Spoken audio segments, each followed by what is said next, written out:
whether or not they do receive it, because this does devalue the human life. Second, the quality of life. Even though people are suffering from an illness, they shouldn't have the choice to whether or not live or receive doctor-assisted suicide. Physicians take the Hippocratic Oath, and they would be violating it. The Hippocratic Oath is an oath the physician needs to take initially before starting practice. Economic costs and human resources. Sure, it does cost a lot of money, time, and effort to keep terminally ill patients that would require doctor-assisted suicide alive. But there is healthcare cost containment.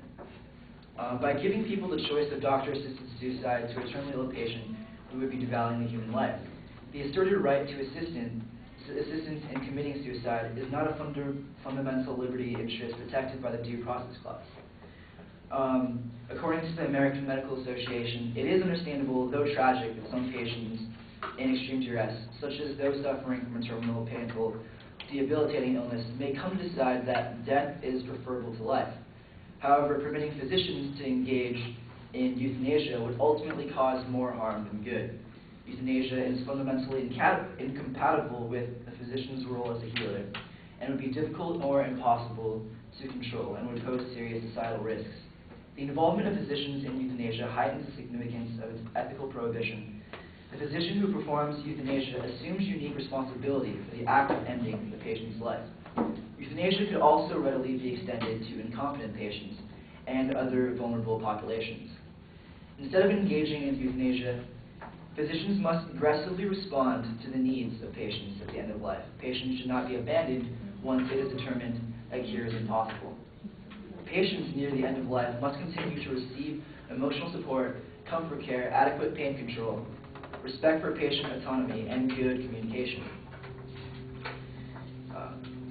The Hippocratic Oath, taken by every physician, states that they will prescribe regimens for the good of their patients according to their ability and their judgment, and never do harm to anyone. They will not give a lethal drug to anyone if they are to be asked, nor will they advise such a plan, showing that initially every physician decides to never engage in such activity, making them now to be violators of their own code. It also states that Americans should enjoy a right guaranteed in the European Declaration of Human Rights, the right to not to be forced to suffer. But this has nothing to do with our human rights. By referring to a whole other code of ethics and rights from the other side of the world does not make a sound argument. And also by stating it is a burden to keep people alive past the point they can contribute to society, especially if the resources used could be spent on a curable ailment, is in fact jumping the gun. These terminally ill patients would not be a burden to their caring family and friends who have been supporting them every step of their rehabilitation. And if resources are used to keep a patient alive, those extra steps to keep a family happy would be well worth it. We shouldn't allow people to have the choice of whether or not to accept doctor-assisted suicide. The government should have the right to tell someone how to live their life. There are rules to become eligible for assisted suicide, but we should remove them and doctor-assisted suicide altogether. Oregon law requires terminally ill patients to meet 5 points in order to receive doctor-assisted suicide, stating that in order to participate, a patient must be 18 years of age or older, a resident of Oregon, capable of making and communicating health care decisions for him and herself, and diagnosed with a terminal illness that will lead to death within 6 months.